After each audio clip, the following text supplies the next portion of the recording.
HDB financial share company list हुई, उसने listing gain भी दिया और तब से लगातार चढ़ रहा है। आज भी कंपनी शेयर में बहुत ज़्यादा नहीं लेकिन लगभग 2.25% की तेज़ी थी, 857.50 रुपये व्हेन आई लास्ट चेक्ड।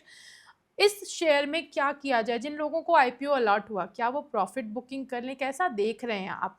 मैं अगर कहूँ कि 3 महीने का और 1 साल दोनों का नज़रिया मुझे बताएं इसको लेकर। देखिए, यहाँ पे ना दो तीन कॉन्सेप्ट है जो निवेशकों को बहुत अच्छे से समझना है। फर्स्ट ऑफ ऑल, जब अनलिस्टेड प्राइस था इसका ऑलमोस्ट 1200 के आसपास, और अनलिस्टेड प्राइस में इतना फोमो, इतना हाइप हुआ कि वो प्राइस गिर के ऑलमोस्ट अभी हम देख रहे हैं कि लिस्टिंग ही हुआ 840 के आसपास, ऐसे ही 830 के आसपास ऐसे ही लिस्टिंग हुआ था।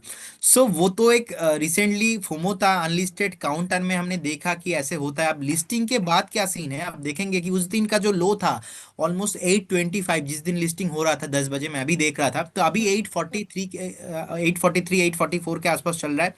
रिसेंटली जो टॉप बना है ऑलमोस्ट 889 890 के आसपास। तो आई बिलीव वन थिंग कि कोई भी स्टॉक अगर अपना आईपीओ डे का जो हाई है उसके ऊपर सस्टेन कर रहा है, सो नो डाउट आप बाई करके जाइए। मतलब if you want to go Dubai, at least आपको दिल्ली एयरपोर्ट तक आना ही होगा। तो दिल्ली एयरपोर्ट तक अगर आप नहीं आ रहे हो तो दुबई कैसे जाएंगे? सो एटलीस्ट जो आईपीओ डे का हाई है उसके ऊपर sustainability is a very big thing. So अभी 840 चल रहा है। आई बिलीव, ये तो मैंने आपको बताया एक फंडामेंटल जो है, जो वैल्यूएशन के हिसाब से मुझे लग रहा है कि बहुत जल्दी 950 एंड 1000 कमिंग सुन। मुझे लगता नहीं कि स्टॉक ज्यादा नीचे आने वाला है, लेकिन फिर भी ये एक स्टोरी है। तो जो मार्केट प्राइस है उसके साथ आपको मैच, मतलब जो है अदर्स जो कॉम्बिनेशन है वो आपको करके लेके आना पड़ेगा। तो 815 अगर आप शॉर्ट टर्म के लिए यहाँ पे निवेश किए थे, अगर आपको अलॉटमेंट मिला है, अच्छा खासा प्रॉफिट हो रहा है, तो 815 आपके पास एक स्ट्रिक्टली स्टॉप लॉस होना चाहिए।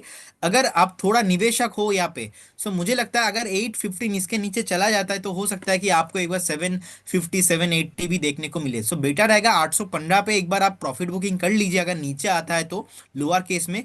क्योंकि आई बिलीव मैम, जैसे कि मार्केट में जब भी लिस्टिंग होता है ना, लिस्टिंग के बाद किस तरह स्टॉक घूमेगा वो ना एक्चुअली बहुत मुश्किल है प्रिडिक्ट करना। लेकिन जिस तरीके से फंडामेंटल वैल्यू है, फंडामेंटल वैल्यू पे मुझे लगता है कि 1000 के ऊपर बहुत जल्दी जाने वाला है। इनफैक्ट 1150 और 1200 भी आ जाएगा तो मैं ज़्यादा यहाँ पे आश्चर्य नहीं होऊंगा नेक्स्ट एक साल के व्यू से। लेकिन वही है, फिर भी 815 एक स्टॉप लॉस आपके पास होना चाहिए। क्योंकि आपने देखा होगा टाटा टेक्नोलॉजी भी बहुत बढ़िया जबरदस्त लिस्टिंग गेन था, बाद में हमने देखा कि 1200 1300 से नीचे आ गया।